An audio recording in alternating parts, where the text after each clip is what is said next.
organic, unpredictable, unknown, lovely, beautiful, a sense of fulfillment. This is part of the pleasures of life and not the chores of life.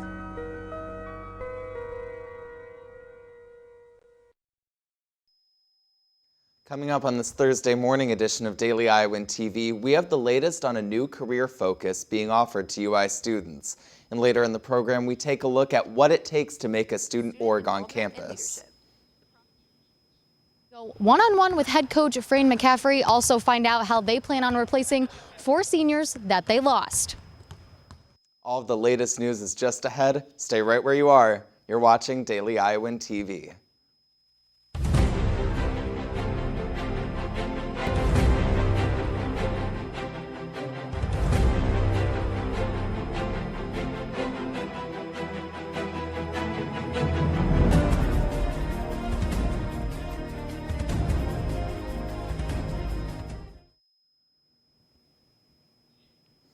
Good morning, and thank you for tuning in to Daily Iowan TV on this Thursday morning. I'm Keaton Fuller. This semester, the University of Iowa Department of Computer Science starts a new program called Informatics Cognate Media.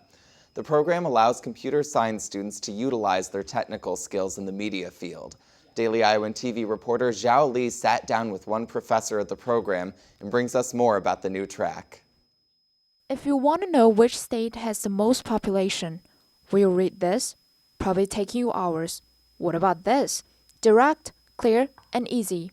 Data visualization like this makes our lives much easier, and now University of Iowa Department of Computer Science is bringing techniques like this onto the UI campus. We've created a program in media informatics, which means that you can study technology and computer science as it applies to media, journalism, public relations, social media.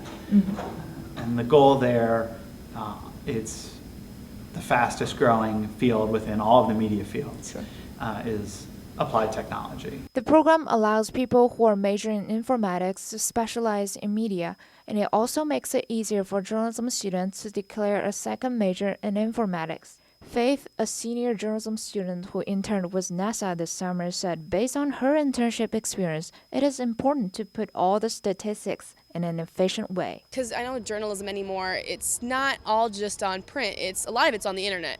And so being able to actually know how to work with both of the mediums of knowing that you have to have all this content, but how to put it onto the site is so important. More details can be found on Computer Science Department website. Reporting in Iowa City, Jolly, Daily Iowan TV. In Des Moines, Iowa, the distribution center of warehouses and grocery stores are overflowing with foods such as eggs, frozen fruit, milk, and vegetables. The result of the surplus: increased production and decreased exports. The surplus of food means lower prices for consumers. Well, the fall weather we've been experiencing has been very pleasant. Weather expert Noah Gowdy is over in the weather studio. Noah, is the weather going to be sticking around? Well, Keaton, the weather is looking on the bright side for the next couple of days, so you'll be able to enjoy that beautiful fall weather a little bit longer. Now let's get to today's forecast. This morning, we see temperatures in the mid-60s with overcast skies. This afternoon, we see temperatures around 73 degrees. This evening, the temperatures will be dropping down to 69 degrees with a 70% chance of thunderstorms. Tomorrow morning, we see temperatures around 51 degrees with mostly cloudy skies. Now let's take a look at our 6-day forecast. Friday, the temperature is going to be dipping down into the lower 60s with temperatures around with clear skies. Saturday, those temperatures are going to stay on the chilly side with temperatures only reaching a high of 68 degrees. Sunday, we see highs of 70 degrees with clear and sunny skies. Moving into next week, we see temperatures in the lower 70s on Monday with partly cloudy skies, and then Tuesday, temperatures are going to stay the same with highs of 71 degrees and more partly cloudy skies. In weather-related news, Iowa has experienced its fair share of devastating weather, but in the southern parts of the country, a hurricane is on the rise. Hurricane Matthew is being listed as a possible Category 4 hurricane with winds reaching over 130 miles per hour. The state of Florida is preparing for the worst with Matthew heading straight for the state. A possible 2 million residents are expected to be evacuated from Florida and the surrounding areas by today. That's all for the weather today. Back to Keaton at the desk. Forming a new student organization is a process that most UI students aren't aware of. With more and more new student orgs beginning on campus every school year, the process of how to register has become increasingly important for students to learn. Daily Iowan TV reporter Alexis Tansey got the scoop on how to start your own student organization. Form their own student organizations by going through the Center for Student Involvement and Leadership. The process to form a new student org is 9 steps and can be found online at csil.uiowa.edu. The Center of Student Involvement and Leadership offers guidance and support throughout this entire process. They come in, they meet with me, we talk about what it is their vision is for the organization, what they plan to do. I review the constitution that they have up to that point. Charge at Iowa is a new student org that began just before spring semester of 2016. The purpose of this organization is for college women to stay in shape and motivate each other to stay in shape. It was a long process of meeting with people and making sure that everything was up to date, and then there's only certain days that the board meets. Students interested in forming new organizations need to have at least 5 people and a unique idea. New student organizations are being formed on campus every day. This process does not have to be difficult as long as the founders are passionate. Chrissy Finger said, "Passion is contagious." So if you're interested in forming your own student organization, grab 4 other friends and visit csil.uiowa.edu. This is Alexis Tansey, Daily Iowan TV. Well, with Hawkeye football right around the corner this weekend, I know a lot of Hawks who are going to be hoping for a win. For more, we'll send it over to Taylor Van Fleet in the sports studio.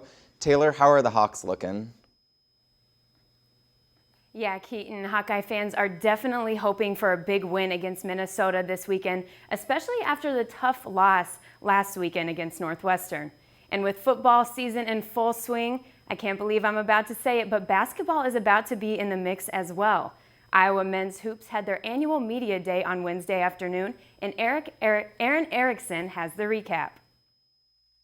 Iowa men's basketball media day, and the biggest question on everyone's mind is how Coach McCaffery is going to replace the 4 seniors he lost last season to graduation, and how Peter Jock is going to step up as the team's leader. Really happy with Pete's development there, and as you know, it doesn't start Saturday when we officially started practice October 1st. It's, kind of when the last year ends. And he recognized that immediately, and it wasn't easy because, as you remember, he put his name in. I feel like I just got my whole body back, and also becoming a leader, something I haven't done in a long time. So, whenever we had a workout, he was there early and stayed late, said all the right things to the young guys, and led that group both through example and verbally. Pete definitely took me under my wing. Every time we do a drill, I'm always right behind him and stuff like that, and he's always watching what I do, make sure it's the correct way. So, obviously once I got here, Pete definitely took me under his wing. A key theme across the board is that the players don't really see the freshmen as freshmen. They're picking up the pace quite quickly. Actually, all the freshmen, they haven't really been playing like freshmen. We knew we had a lot of new guys coming in, so it was going to be a bit of a learning curve trying to bring them along. But Pete's been fabulous so far as a leader, and just really setting the tone both offensively and defensively, and what the expectations are. And I've really enjoyed watching these guys develop and to continue to develop as the season begins. The Hawkeyes open up at home on November 4th against Regis University. Reporting from Carver Hawkeye Arena, this is Aaron Erickson, Daily Iowan TV Sports. We heard from head coach Fran McCaffery a little bit with Aaron, but now we have Taylor Brooks standing by with the coach as well. Taylor? Thanks, Taylor. I'm sitting here with head coach Fran McCaffery. Obviously, the big talk is losing 4 of those seniors, but you got a young group, some experienced guys, but then, a lot of freshmen, 6 of them actually coming in. What's your plan moving into the season? I think we have a great sort of blend of youth and experience. We've got, I think, a lot of different interchangeable parts. I think we have enough offense, enough three-point shooting. We have depth. Probably the biggest team we've had since I've been here in terms of physical strength and length. I think it's going to be a fun team to watch. I'm excited for it. And then, of course, Peter Jock, his final season, can't believe it went by so fast. What have you seen from him, and how will he step into this big leadership role? I'm excited for him because, he came in, he was the only freshman with an experienced team. so he didn't have those responsibilities, but he had great examples of how to prepare and how to win on the road. And I think that's what's impressed me the most. He's gotten the best shape of his life. He's really worked hard. He wants to be great. He wants to play at the next level. And I think our guys listen to what he has to say.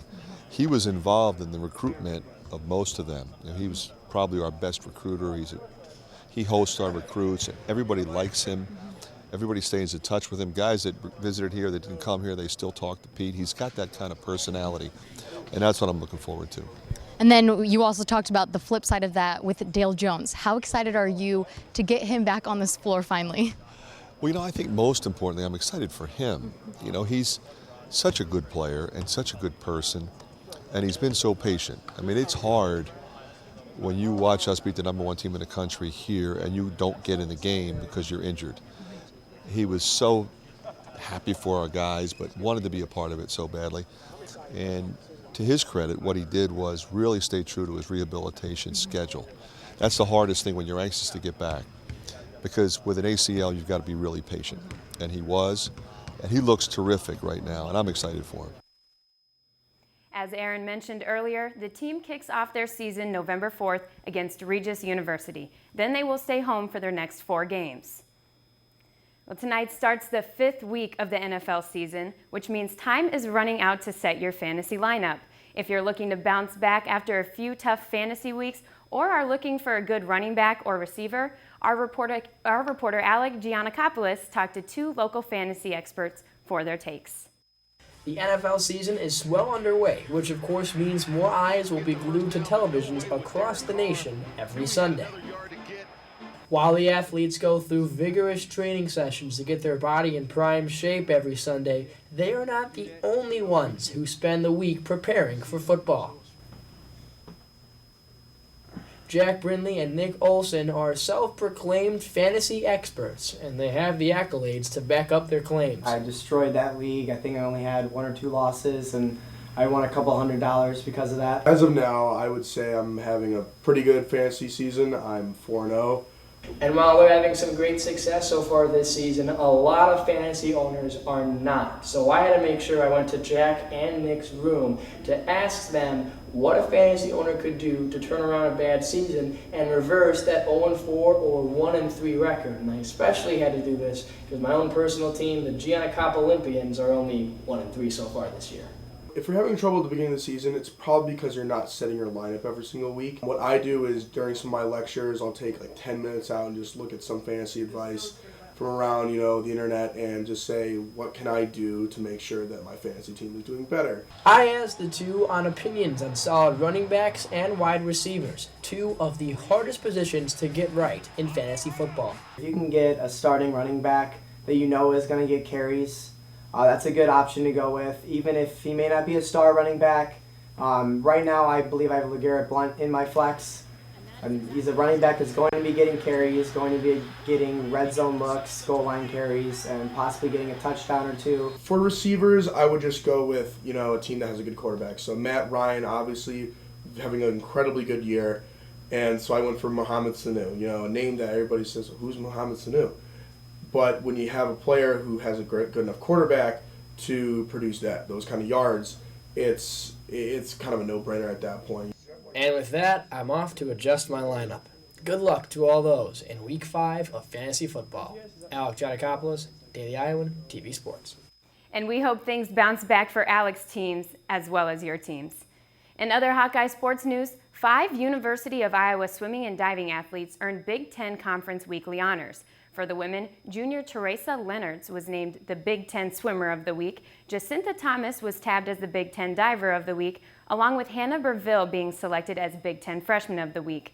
On the men's side, sophomore Jack Smith was named Conference Swimmer of the Week, and senior Brandis Hefner earned Big Ten Diver of the Week.